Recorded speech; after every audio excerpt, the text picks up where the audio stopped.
السلام عليكم. شوف يا ست الكل، احنا دلوقتي هنعمل دورة تنظيف عميقة للغسالة. هو انا جايبه الغسالة تنضف لي ولا انا اللي انضف لها؟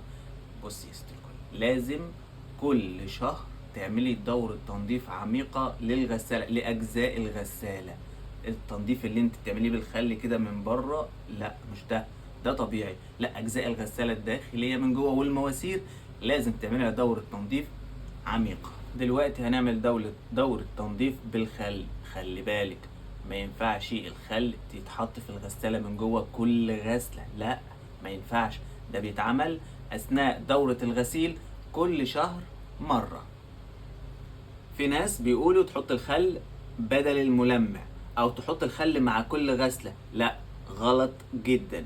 الخل ما بيتحطش في الغسالة إلا مع دورة تنظيف الغسالة العميق.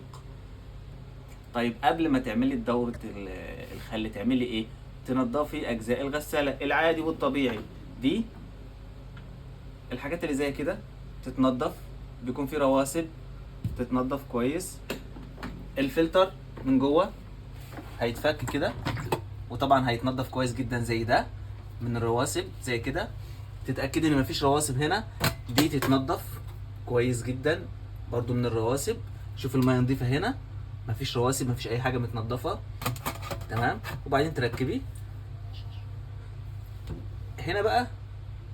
ممكن ما تطلعيش الرشاشات بخلة سنان وتنضفي الرشاش من هنا، واللي فوق نفس الكلام قبل دورة الخل.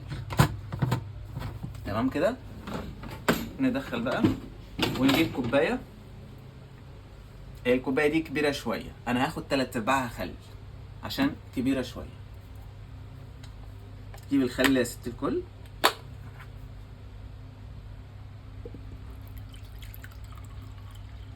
يعني حلو كده. هنحطها في الرف العلوي ونشغل على الغسالة. ما ترشيهاش في قلب الغسالة، تتحط كده في الرف العلوي زي ما هي. نقفل ونشغل على اعلى درجة حرارة.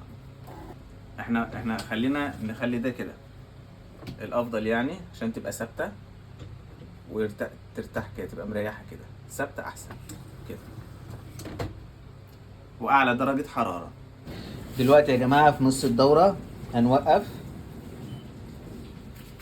ونفتح بقى ونشوف. ايوه، هنعمل ايه بقى دلوقتي؟ دلوقتي فتحنا الغسالة، هنحط معلقتين كربوناتو في ارضية الغسالة. شوفوا هنا الخل مع المية، ده ملناش دعوة بيه، هنكمل عليه زي ما هو. هنطلع عشان ندخل جوه ارضية الغسالة كده. في ارضية الغسالة كلها معلقتين كربوناتو.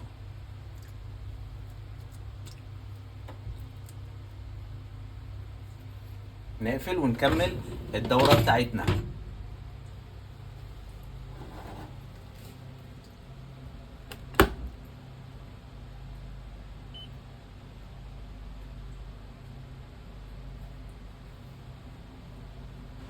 خلصنا كده يا جماعة، نفتح نشوف.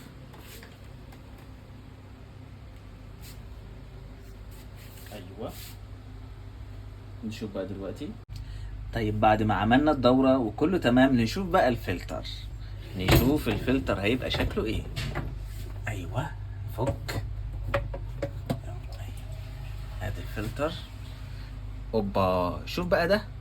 اولا دي ترسبات، لا دهون ولا هي اي حاجة، لان انا بغسل الفلتر بتاعي بعد كل غسلة. كل غسلة بغسلها بغسل الفلتر. امال ده ايه؟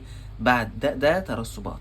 وده فايدة دورة الغسيل العميقة للغسالة نفسها. شوف الترسبات. هنا بقى يا ست الكل تنضفي الاجزاء اللي جوه. اول حاجه زي كده تنضفي ده، وزي ما قلنا قبل كده الجلده دي ما تتشالش، دي ما تتشالش كده. تنضفي كده اهي، الجلده تحت الجلده اهي كويس كده تحتها تمام. ومن جوه بقى تنضفي ايه الاجزاء دي كويسه جدا كده كده، نفس الكلام.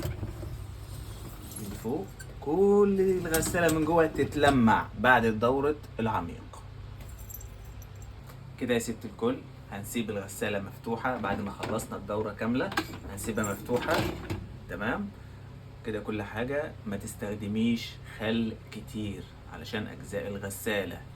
كل شهر تعملي الدورة دي مرة في الشهر. تمام يا ست الكل.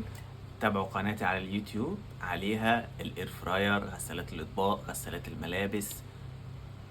وتابعوا قناتي على اليوتيوب، عليها نصايح لحاجات كتير بقى، مش بس غسالات الاطباق، على الميكرويف، على الاير فراير، على غسالات الملابس، وحاجات كتير يا ست الكل. اشوفكم على قناتي على اليوتيوب عصائر ميخا.